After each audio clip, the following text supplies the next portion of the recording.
I want to briefly talk a little bit about justification. I've been doing a few videos on it recently. It's something that I've been studying a lot lately, and so you're going to expect me to talk about the things I'm studying. But one of the things that I think we've kind of failed to recognize is in this fight over justification by faith or justification by works or both or somehow one without the other or with the other, but it's not justifying. All of these different discussions regarding justification, I think we've missed the main thing, which is that we are saved by grace. We're saved by grace. And so when we think about justification, I think it has to be framed in the bigger reality that we're saved by grace. So in many ways, we're justified by grace. We're justified by grace. And so when we try to make it about justification by faith and not by works, or justification by faith that works, or justification by faith and works, we're emphasizing the human end of something that ultimately is brought about by the grace of God.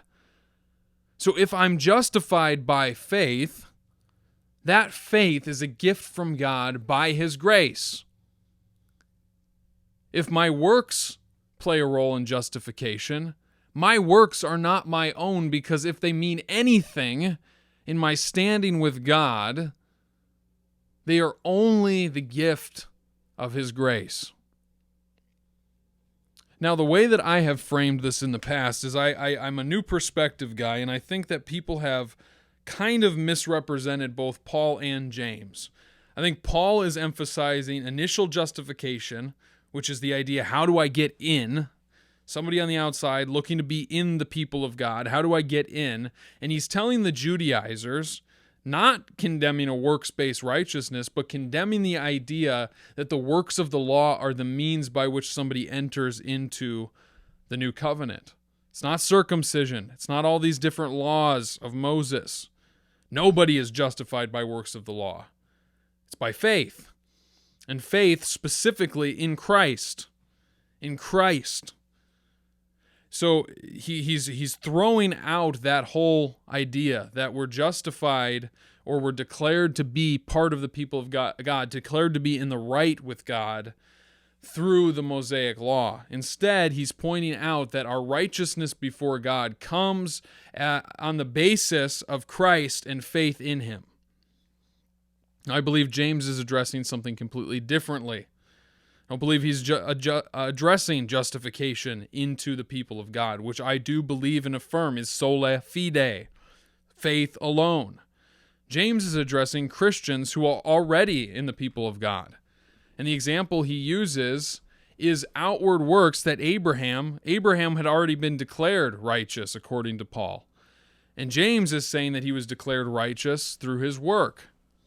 And what's interesting is a lot of people say that this is not a work that justified Abraham, but it's a work that showed his justification to be right, his justification to be true and valid. But that can't be, precisely because James talks about how it was after Abraham's work that he was justified. Do you see that our father Abraham was also justified by works? It was also shown to have his justification valid through works. It was that he was justified by works. And so what is this referencing? Well, it's referencing Abraham's faithfulness to the right standing that he was brought into. It's a different justification. It's not his justification that makes him part of God's people. It's not his justification that makes him in the right with God. It's his justification that demonstrates his faithfulness to that declaration. It's a different justification. In many ways, it's an eschatological justification. It's the justification that comes on Judgment Day when we're judged according to our works. Did we live faithfully to the new covenant? Did we live faithfully to our confession of faith, to the people of God that He has grafted us into? But besides that, the bigger picture that I'm trying to get at by bringing these two dichotomies out, James and Paul, is to show that both of them affirm that we're saved by grace. And you see, if we're saved by grace, then these two things become secondary. Works become secondary, and faith becomes secondary, because it's no longer an argument over whether or not it's something that requires us to do something or something that doesn't require us to do something, because we are taken out of the picture. At the end of the day, if I have faith in a God that doesn't grant me his grace for salvation, I'm damned regardless of how strong my faith is.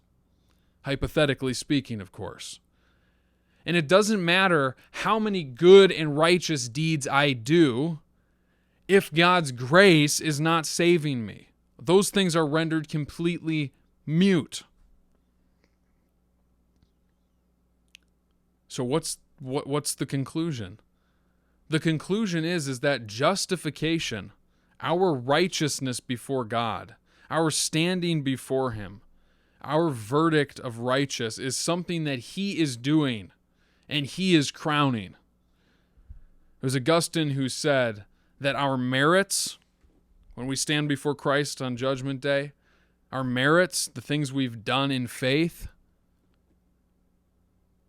if God rewards them, he's only crowning his own achievement. And I think that this is just a beautiful picture of the truth of the matter. If I have faith and I have works, neither one of those things can save me without God's grace making them efficacious in my salvation. He is the instrumental cause. He is the instrumental one who brings it to completion. If I have the things that I'm supposed to do, have faith in him, and do good works, without him, I am doomed, my friends. So we need to stop speaking of justification and arguing over it as though it's like, no, it's faith, no, it's works, and making it so human-centered, because the reality is, no, it's not faith, it's not works, it's grace that affords us faith. It's grace that affords us work. And when we stand before the throne of God, we will not boast in anything we've done. We will not boast in our faithfulness to him. We will boast in the fact that his grace saved us, period. Sola gratia, period.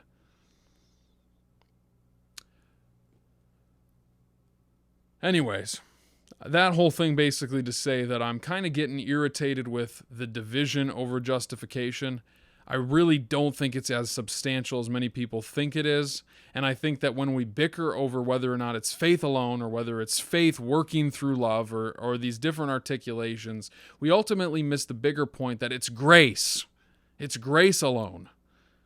And that all churches within Reformed Orthodoxy, Catholic, Eastern, all the Reformed churches, we all agree that we're saved by grace, and that without grace we cannot do nothing. We can do nothing. And so I want to emphasize that, and I want us to do a better job of emphasizing that. Because if we do that, then I think it will be easier to have a more balanced approach to these other doctrines and the nuances that we might find within them. Yeah, that is all. Thank you for watching, and I hope you all have a wonderful week.